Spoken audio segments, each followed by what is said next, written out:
नमस्कार। आज हम एक ऐसे विषय पे बात कर रहे हैं जो कई ट्रेडर्स महसूस तो करते हैं पर शायद खुलकर कहते नहीं। ये है ट्रेडिंग बर्नआउट। जी। ये वो दिन के आखिर वाली थकान नहीं है, है ना? ये कुछ और है, कुछ ज्यादा गहरा, एक तरह की कह सकती हूँ मानसिक और भावनात्मक थकावट। बिल्कुल सही कहा। ये वो स्टेज है जब ट्रेडिंग का जो पैशन होता है वो एक बोझ सा लगने लगता है। और इसका असर सिर्फ ट्रेडिंग अकाउंट पर नहीं पड़ता, आपकी पूरी जिंदगी, आपका मानसिक सुकून, सब पर असर डालता है ये।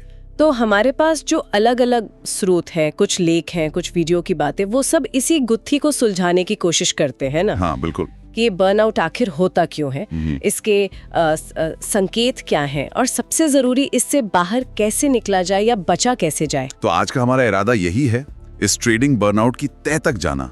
ये असल में है क्या चीज, क्यों होता है ये, वो कौन सी खतरे की घंटियां हैं जिन्हें हमें सुनना चाहिए।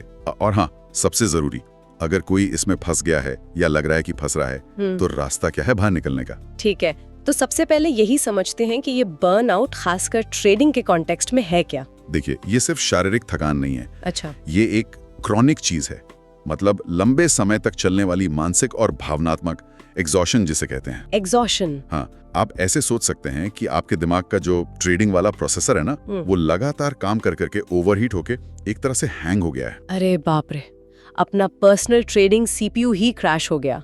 ये तो सुनने में ही डरावना है। और जाहिर है, जब सीपीयू हैंग होगा तो परफॉर्मेंस तो गिरेगी ही।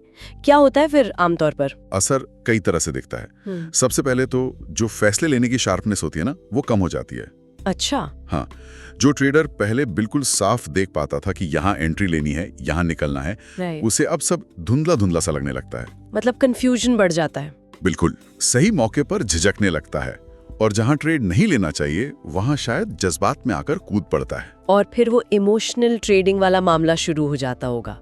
डर हावी हो गया या गुस्सा आ गया पिछले लॉस का। एग्जैक्टली, लॉजिक पीछे इमोशंस आ गए। और कई बार तो हालत ये हो जाती है कि ट्रेडर को चार्ट्स खोलने से ही डर लगने लगता है, एक अजीब सी बेचैनी होने लगती है। ट्रेडिंग जो शायद कभी अच्छी लगती थी, वो उबाऊ लगने लगती है। हाँ, उबाऊ, निराशाजनक, थका देने वाला काम, बस जैसे तैसे खत्म करना है। यहाँ तक कि वो मौके भी छूट जाते होंगे जहाँ ट्रेडर को पता है कि यहाँ उसका एज है, मतलब जहाँ उसकी स्ट्रैटेजी के हिसाब से जीतने के चांस ज्यादा है। हाँ, ये बहुत आम लक्षण है। एज सामने दिख रही है, सेटअप बन रहा है, पर ट्रेड लेने की हिम्मत ही नहीं होती या मन ही नहीं करता। और कई बार इससे बचने के लिए लोग क्या करते हैं, वो ट्रेडिंग से ही दूरी बना लेते हैं, बिल्कुल छोड़ देते हैं कुछ समय के लिए। लेकिन वो तो समाधान नहीं हुआ, वो तो भागना हुआ एक तरह से। बिल्कुल। स्रोतों में एक उदाहरण भी था, राहुल नाम के ट्रेडर का। उससे ये बात और साफ हो जाती है। हाँ, राहुल वाली कहानी वो सोचने पर मजबूर करती है। वो बंदा लगातार 2 साल से प्रॉफिट में था, डिसिप्लिन था, रिस्क मैनेजमेंट सब सही था। जी। फिर उसके दिमाग में आया कि भाई, अगर मैं दिन के 2-3 ट्रेड से इतना कमा रहा हूं, तो अगर 10 ट्रेड लूंगा तो कमाई कई गुना बढ़ जाएगी। ये सोच ही शायद थोड़ी ज्यादा आत्मविश्वास वाली थी, कह सकते हैं। और नतीजा क्या हुआ?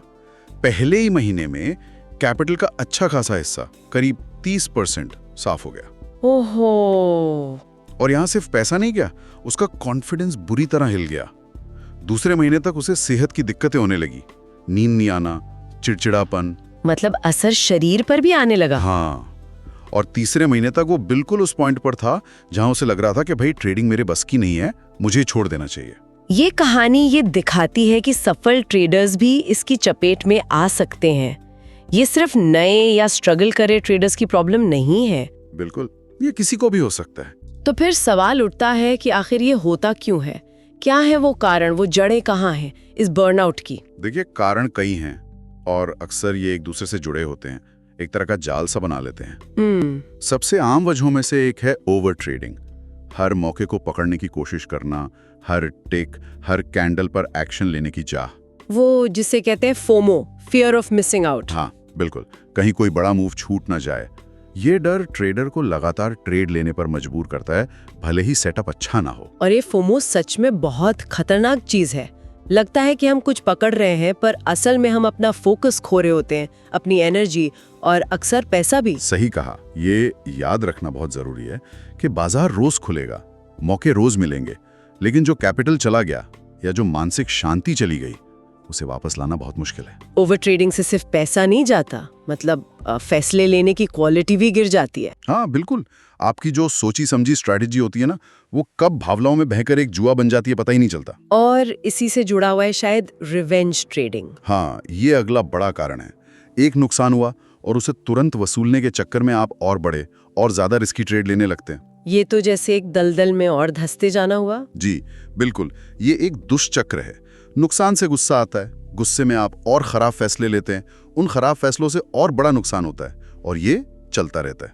ट्रेडर मानसिक और भावनात्मक रूप से बिल्कुल निचुड़ जाता है। इसमें आजकल वो सोशल मीडिया वाला एंगल भी तो है, अवास्तविक उम्मीदें पाल लेना। हाँ, वो बहुत बड़ा फैक्टर है आजकल। कोई स्क्रीनशॉट देखता है कि किसी ने 1 महीने में 1 लाख के 10 लाख बना लिए। जी, और ये नहीं बताया जाता कि उस एक स्क्रीनशॉट के पीछे कितने उड़े हुए अकाउंट हैं या कितना बड़ा रिस्क लिया गया था। सही कहा। और देखने वाला सोचता है, वाह, ये तो मैं भी कर सकता हूँ। बिल्कुल, ये जो जल्दी अमीर बनो वाली मानसिकता है ना, ये बहुत दबाव डालती है।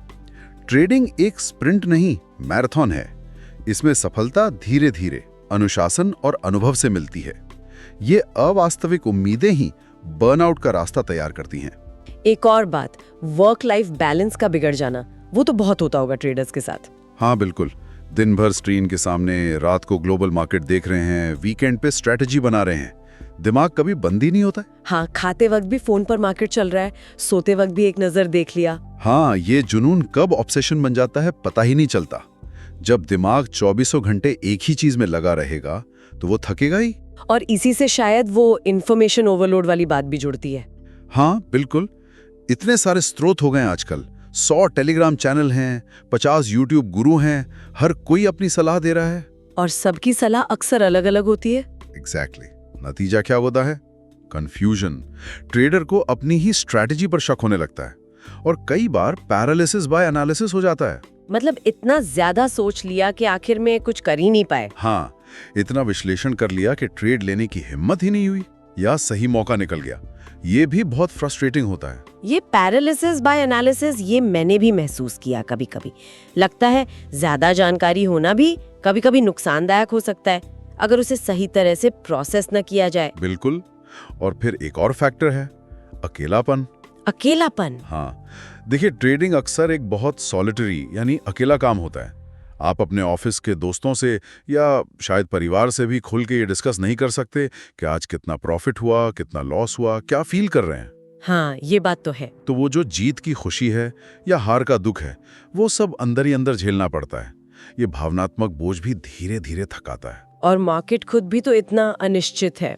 कभी कभी लगता है सब कुछ सही किया, सेटअप परफेक्ट था, एंट्री टाइमिंग सही थी, रिस्क मैनेजमेंट भी ठीक था, फिर भी स्टॉप लॉस हिट हो गया। जी, ये अनिश्चितता कि आप सब कुछ सही करके भी गलत हो सकते हैं, ये लगातार दिमाग पर एक स्ट्रेस बनाए रखती है। स्रोतों में वो डोपामाइन रोलर कोस्टर का भी जिक्र था, वो क्या है? हाँ, वो एक दिलचस्प पॉइंट है। जब हमें प्रॉफिट होता है तो हमारे दिमाग में डोपामाइन नाम का केमिकल रिलीज होता है। हमें एक हाई मिलता है, अच्छा महसूस होता है। अच्छा। और जब लॉस होता है तो उसका उलट होता है, एक लो फील होता है। तो ट्रेडिंग में ये हाई और लो बहुत तेजी से और लगातार होते रहते हैं। ये जो इमोशनल उतार चढ़ाव है, ये दिमाग की बैटरी को बहुत तेजी से खत्म कर देता है। ये तो बिल्कुल किसी नशे जैसा हुआ। उस हाई को पाने की चाहत और लो से बचने की कोशिश, ये थका देता होगा। बिल्कुल, और इसी से शायद डिसीजन फटीग यानी निर्णय लेने की थकान भी जुड़ती है। वो कैसे? ट्रेडिंग में हर पल आपको निर्णय लेने होते हैं, छोटा हो या बड़ा। क्या ये सही एंट्री है? स्टॉप लॉस कहाँ रखूं? कितना प्रॉफिट बुक करूं? होल्ड करूं या निकल जाऊं? हाँ बिल्कुल, लगातार फैसले। दिन भर में इतने सारे फैसले लेने के बाद शाम तक दिमाग की फैसला लेने की क्षमता खत्म सी हो जाती है, वो थक जाता है। वो उदाहरण याद आ गया कि दिन भर ट्रेडिंग करके घर आओ और कोई पूछे खाने में क्या बनेगा तो गुस्सा आ जाता है। हाँ, क्योंकि दिमाग और फैसले लेने की हालत में नहीं होता। अच्छा, और एक आखिरी कारण जो बताया गया था, वो पहचान का संकट या आइडेंटिटी क्राइसिस। ये थोड़ा गहरा लगता है। हाँ, ये थोड़ा गहरा है पर बहुत महत्वपूर्ण है। ये तब होता है जब एक ट्रेडर अपने आप को अपने ट्रेडिंग रिजल्ट से पहचानने लगता है। मतलब अगर प्रॉफिट हुआ तो मैं बहुत अच्छा ट्रेडर हूं, मैं सफल हूं, और अगर लॉस हुआ तो मैं बेकार हूं, मुझसे नहीं होगा, मैं असफल हूं। वो अपने आत्ममूल्य को, अपनी सेल्फ वर्थ को अपने पीएनएल से जोड़ लेता है। ये तो बहुत खतरनाक सोच है। जी, क्योंकि ट्रेडिंग में लॉस तो होगा ही, ये खेल का हिस्सा है। लेकिन अगर हर लॉस पर आप खुद को असफल मानने लगेंगे तो बर्नआउट होना लगभग तय है। ये सारे कारण सुन के ही लग रहा है कि कोई भी कभी भी इस जाल में फंस सकता है। तो फिर इससे बचने के लिए, या अगर कोई इसमें फंस रहा है तो उसे पहचानने के लिए क्या देखना चाहिए?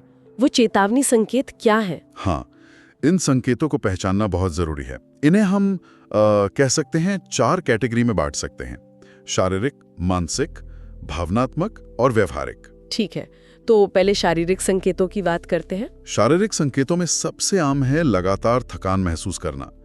ऐसी थकान जो रात भर सोने के बाद भी नहीं जाती, बिना किसी खास वजह के। हाँ, साथ में सिर दर्द या बदन में दर्द रहना, नींद में गड़बड़ी होना, या तो नींद ही नहीं आती या फिर बहुत ज्यादा नींद आती है। अच्छा, ज्यादा सोना भी एक संकेत हो सकता है। हाँ।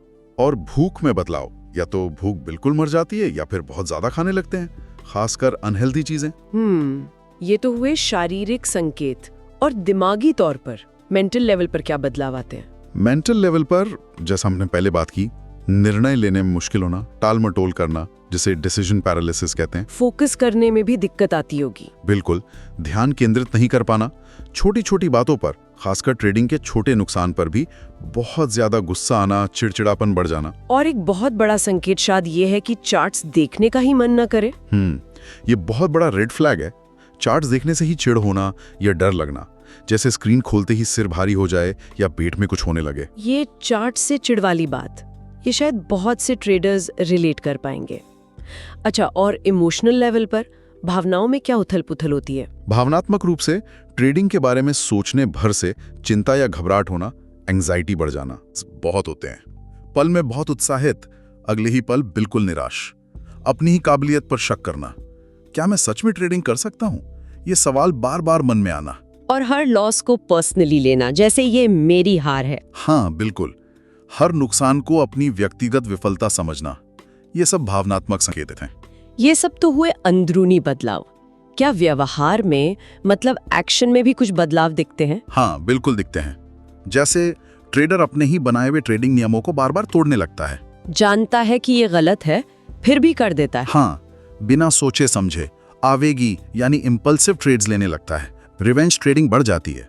ट्रेडिंग जर्नल लिखना भी बंद कर देते होंगे शायद। हाँ, ये भी एक आम संकेत है। ट्रेडिंग जर्नल, जो कि अनुशासन और सीखने का एक जरूरी हिस्सा है, उसे मेंटेन करना छोड़ देना और धीरे धीरे अपने आप को सबसे काट लेना, परिवार से, दोस्तों से अलग थलग हो जाना। स्रोतों में वो 2022 वाला एक अनुभव बताया गया था, जहां लगातार 3 महीने बिना ब्रेक लिए ट्रेडिंग की गई। हाँ, और उसका नतीजा क्या हुआ? जो विन रेट पहले करीब 65% था, वो गिरकर 45% पर आ गया। सिर्फ विन रेट ही नहीं गिरा। नहीं, उस व्यक्ति को अपनी ही टेस्टेड स्ट्रैटेजी पर शक होने लगा। उसे लगा कि शायद स्ट्रैटेजी ही काम नहीं कर रही। और हर ट्रेड के बाद वो चिंता, एंजाइटी बढ़ गई। जी, बाद में जाकर उसे यह समझ आया कि ये मार्केट की गड़बड़ी नहीं थी, यह स्ट्रैटेजी की नहीं, ये उसके अंदर का बर्नआउट था, जो उसके फैसलों को, उसके देखने के नजरिए को प्रभावित कर रहा था। ये समझना, ये पहचानना ही शायद पहला और सबसे जरूरी कदम है। बिल्कुल, जब तक आप मानेंगे नहीं कि प्रॉब्लम है, तब तक समाधान कैसे ढूंढेंगे? सही कहा। चलिए अब आते हैं सबसे जरूरी हिस्से पर। हमने प्रॉब्लम समझ ली, कारण जान लिए, खतरे के संकेत भी पहचान लिए। अब बात करते हैं समाधान और बचाव की। अगर कोई इस दौर से गुजर रहा है या इससे बचना चाहता है, तो क्या किया जा सकता है? देखिए, कई कारगर रणनीतियां हैं जिन्हें अपनाया जा सकता है। सबसे पहली और शायद सबसे बुनियादी है एक निश्चित ट्रेडिंग रूटीन बनाना और उसे फॉलो करना। मतलब ट्रेडिंग के लिए तय घंटे? हाँ, जैसे ऑफिस का टाइम होता है, वैसे ही ट्रेडिंग का भी एक टाइम स्लॉट तय करें। सुबह 9:30 से 11 बजे तक या दोपहर 1 से 3 बजे तक, जो भी सूट करे। और उससे भी ज्यादा जरूरी शायद ये है कि जब वो टाइम खत्म हो जाए तो फिर ट्रेडिंग से जुड़ी चीजों से दिमाग हटा लिया जाए। बिल्कुल, मानसिक रूप से डिस्कनेक्ट होना बहुत जरूरी है। इसके लिए वो शटडाउन रिचुअल का आइडिया बहुत अच्छा है। हाँ, वो मुझे भी काफी पसंद आया। जैसे दिन का ट्रेडिंग टाइम खत्म हुआ तो प्लेटफॉर्म बंद किया, जर्नल में 2 लाइन लिखी कि आज क्या सीखा या क्या गलती हुई जी। फिर शायद 2-4 गहरी सांसें ली और खुद से कहा, ठीक है, आज का काम खत्म। ये दिमाग को एक सिग्नल देता है कि अब रोल चेंज, अब आप ट्रेडर नहीं हैं। ये बहुत प्रैक्टिकल टिप है। दूसरी रणनीति क्या हो सकती है? दूसरी कारगर रणनीति है हर दिन के लिए अधिकतम ट्रेड्स की संख्या तय करना, लिमिट लगाना। अच्छा। जैसे कि मैं दिन में 2 या 3 ट्रेड से ज्यादा नहीं लूंगी। हाँ बिल्कुल। चाहे उसके बाद कितना ही अच्छा सेटअप क्यों ना दिखे। इससे क्या होता है, आप क्वांटिटी के बजाय क्वालिटी पे फोकस करते हैं। आप इंतजार करते हैं बेस्ट सेटअप का। और शायद इसी तरह नुकसान की भी एक सीमा तय करनी चाहिए, डेली लॉस लिमिट। एग्जैक्टली, ये बहुत जरूरी है। पहले से तय कर लें कि अगर आज मेरे कैपिटल का X%, जैसे 1% या 2% लॉस हो गया तो मैं सिस्टम बंद कर दूंगा। उस दिन और कोई ट्रेड नहीं, नो रिवेंज ट्रेडिंग।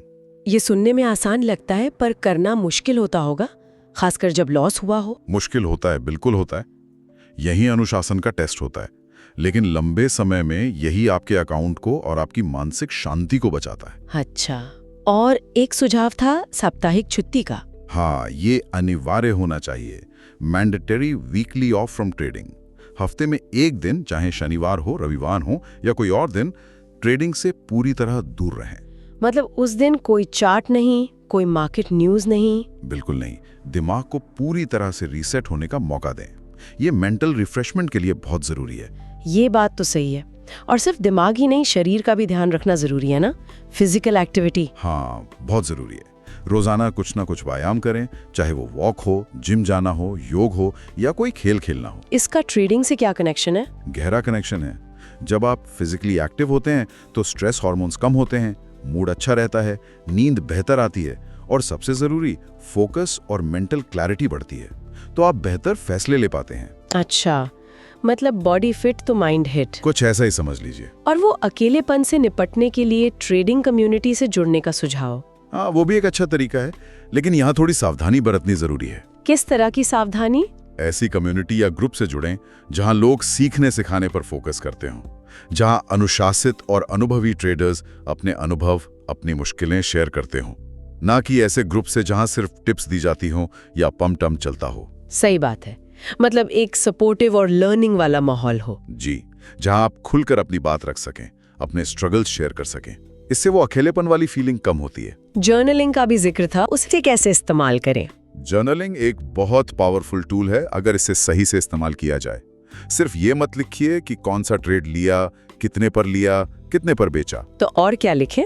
लिखिए कि वो ट्रेड क्यों लिया, क्या सोच थी उसके पीछे, ट्रेड लेते समय आप कैसा महसूस कर रहे थे, डरे हुए थे, कॉन्फिडेंट थे या फोमो में थे, और जब ट्रेड खत्म हुआ तो रिजल्ट पर आपकी क्या प्रतिक्रिया थी, गुस्सा आया, सुकून मिला या कुछ नहीं। मतलब अपनी भावनाओं को भी ट्रैक करना। हाँ, ये आत्मविश्लेषण और आत्म जागरूकता बढ़ाने का सबसे अच्छा तरीका है। आप अपने पैटर्न समझ पाते हैं। ये तो बहुत गहरी बात है। अच्छा, और अगर किसी को लगे कि बर्नआउट की हालत बहुत ज्यादा बिगड़ गई है, खुद से संभल रहे हैं, तो पेशेवर मदद लेने में जरा भी संकोच नहीं करना चाहिए। किसी अच्छे थेरेपिस्ट या काउंसलर से बात करना।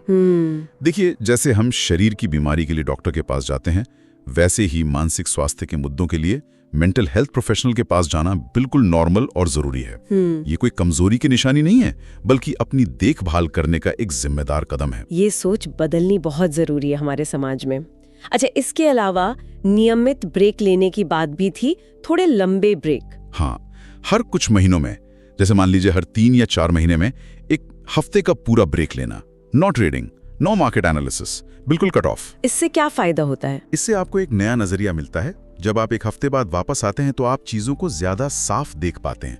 आप अपनी स्ट्रैटेजी को, अपने ट्रेडिंग बिहेवियर को ज्यादा ऑब्जेक्टिवली देख पाते हैं। रिफ्रेश होकर एक नई शुरुआत जैसी। बिल्कुल। इसी तरह नो स्क्रीन टाइम भी बहुत फायदेमंद है। हफ्ते में कुछ घंटे ऐसे निकालें जब आप जानबूझकर हर तरह की स्क्रीन से दूर रहें। Phone, laptop, TV. अपने दिमाग को शांत होने दें, रीसेट होने दें। ये आजकल की दुनिया में कहना आसान है, करना मुश्किल है, पर नामुमकिन नहीं। कोशिश करनी चाहिए। एक और दिलचस्प सुझाव था जीत की परिभाषा बदलने का। वो क्या था? हाँ, हम अक्सर जीत का मतलब सिर्फ P&L के हरे रंग से समझते हैं। प्रॉफिट हुआ तो जीत, लॉस हुआ तो हार। हाँ, आमतौर पर तो यही होता है। लेकिन हमें अपनी जीत की परिभाषा को थोड़ा बदलना चाहिए। जीत का मतलब ये भी हो सकता है कि मैंने आज अपने ट्रेडिंग प्लान का पूरी तरह पालन किया, मैंने अपने रिस्क मैनेजमेंट रूल्स को नहीं तोड़ा, मैंने अपनी गलती से सीखा, भले ही उस दिन या उस ट्रेड में नेट रिजल्ट लॉस में रहा हो। अच्छा, मतलब प्रोसेस पर फोकस करना, सिर्फ आउटकम पर नहीं। एग्जैक्टली। जब आप प्रोसेस को सही रखने पर फोकस करते हैं और उसे ही अपनी जीत मानते हैं तो आप परिणाम के दबाव से काफी हद तक मुक्त हो जाते हैं। इससे कंसिस्टेंसी आती है और लॉन्ग टर्म में रिजल्ट भी सुधरते हैं। ये मानसिकता का बदलाव तो बहुत बड़ा अंतर ला सकता है। बिल्कुल। और आखिर में माइंडफुल डाउन टाइम का महत्व। जानबूझकर ऐसी एक्टिविटीज के लिए समय निकालना जो आपको रिलैक्स करें, आपको सुकून दें और आपको ट्रेडिंग की दुनिया से दूर ले जाएं। जैसे ध्यान यानी मेडिटेशन करना, संगीत सुनना, प्रकृति में टहलना, अपनी कोई हॉबी को टाइम देना, दोस्तों या परिवार के साथ वक्त बिताना, कुछ भी जो आपको अच्छा महसूस कराए और आपका दिमाग चार्ट से हटाए। ये सारे समाधान सुनकर ऐसा लग रहा है कि ये सिर्फ बर्नआउट से बचने या निकलने के तरीके नहीं है, बल्कि एक बेहतर, ज्यादा टिकाऊ यानी सस्टेनेबल ट्रेडर बनने के तरीके हैं। आप बिल्कुल सही समझी। वो 20-22 वाले अनुभव का जो फॉलोअप था कि बर्नआउट के बाद उस व्यक्ति ने 1 महीने का ब्रेक लिया, ट्रेडिंग साइकोलॉजी पढ़ी, अपनी स्ट्रैटेजी को सिंपल किया और कुछ सख्त नियम बनाए। हाँ, जैसे दिन में सिर्फ 2 ट्रेड, वीकेंड पर बिल्कुल ट्रेडिंग नहीं, रोजाना व्यायाम। और नतीजा ये हुआ कि न सिर्फ अगले सालों में रिटर्न्स बेहतर हुए, बल्कि वो मानसिक शांति वापस आ गई। ट्रेडिंग बोझ नहीं रही। जी, ये सस्टेनेबल ट्रेडिंग की ताकत है, टिकाऊपन। ये कहानी वाकई उम्मीद देती है कि बर्नआउट से न सिर्फ उभरा जा सकता है, बल्कि उसे सीखकर हम और मजबूत बन सकते हैं। तो इस पूरी बातचीत को अगर समेटना हो, निचोड़ क्या है? वो कौन सी मुख्य बातें हैं जो हर ट्रेडर को याद रखनी चाहिए? देखिए, सबसे पहली और सबसे अहम बात, ट्रेडिंग एक मैराथन है, 100 मीटर की रेस नहीं। इसमें लंबा टिकना जरूरी है और लंबा टिकने के लिए रफ्तार से ज्यादा जरूरी है सहन शक्ति और संतुलन। Marathon, not a sprint. दूसरी बात, इंटेंसिटी से ज्यादा जरूरी है कंसिस्टेंसी। लगातार काम करना उतना महत्वपूर्ण नहीं जितना लगातार बने रहना है। और इसके लिए ब्रेक लेना कमजोरी नहीं है, बल्कि एक सोची समझी बहुत जरूरी रणनीति है। ये लाइन मुझे बहुत अच्छी लगी। ब्रेक लेना एक रणनीति है, कमजोरी नहीं। बिल्कुल। और तीसरी बात, आपका मानसिक स्वास्थ्य, आपका भावनात्मक संतुलन, ये आपकी सबसे बड़ी दौलत है। ये आपका मेंटल कैपिटल है। इसकी हिफाजत भी उतनी ही जरूरी है जितनी फाइनेंशियल कैपिटल की। उससे भी ज्यादा मैं कहूंगा, क्योंकि अगर दिमाग ही ठीक नहीं रहेगा तो आप कैपिटल कैसे बचाएंगे या बढ़ाएंगे? असली मुनाफा वो नहीं है जो अकाउंट स्टेटमेंट में दिखता है। असली मुनाफा तब है जब आप एक ऐसा ट्रेडर बनते हैं जो लंबे समय तक टिक सकता है, जो इस प्रोसेस को एंजॉय कर सकता है और जो मानसिक रूप से मजबूत है। और शायद सबसे जरूरी बात जो आपने पहले भी कही थी, आप अपने पीएनएल से कहीं ज्यादा हैं। आपकी कीमत आपके ट्रेडिंग नतीजों से तय नहीं होती। बिल्कुल, you are more than your PNL. ये हमेशा याद रखना चाहिए। ठीक है, तो अंत में कोई एक विचार या सवाल जो हम अपने सुनने वालों के लिए छोड़ सकते हैं? हाँ, एक सवाल है सोचने के लिए। जब भी आपको बर्नआउट जैसा महसूस हो या आप इससे बचने के बारे में सोच रहे हो, तो एक पल रुककर खुद से ये पूछें, आपकी जो ट्रेडिंग करने की रणनीति है, क्या वो आपकी मानसिक स्वास्थ्य की रणनीति के साथ मेल खाती है? मतलब क्या मेरी ट्रेडिंग स्टाइल मुझे मानसिक रूप से मजबूत बना रही है या धीरे धीरे कमजोर कर रही है? बिल्कुल। इस सवाल का जो ईमानदार जवाब होगा वो शायद आपको सही दिशा दिखा सकता है कि आपको अपनी ट्रेडिंग अप्रोच में या अपनी लाइफस्टाइल में क्या बदलाव करने की जरूरत है। अगर आपको ये पॉडकास्ट पसंद आया हो तो लाइक करें, सब्सक्राइब करें हमारे चैनल को और इसे अपने दोस्तों के साथ शेयर ज़रूर करें। और कमेंट करके बताएं कि आप अपनी किस फेवरेट बुक का रिव्यू चाहते हैं नेक्स्ट एपिसोड में। हम ज़रूर कवर करेंगे। मिलते हैं नेक्स्ट पॉडकास्ट में।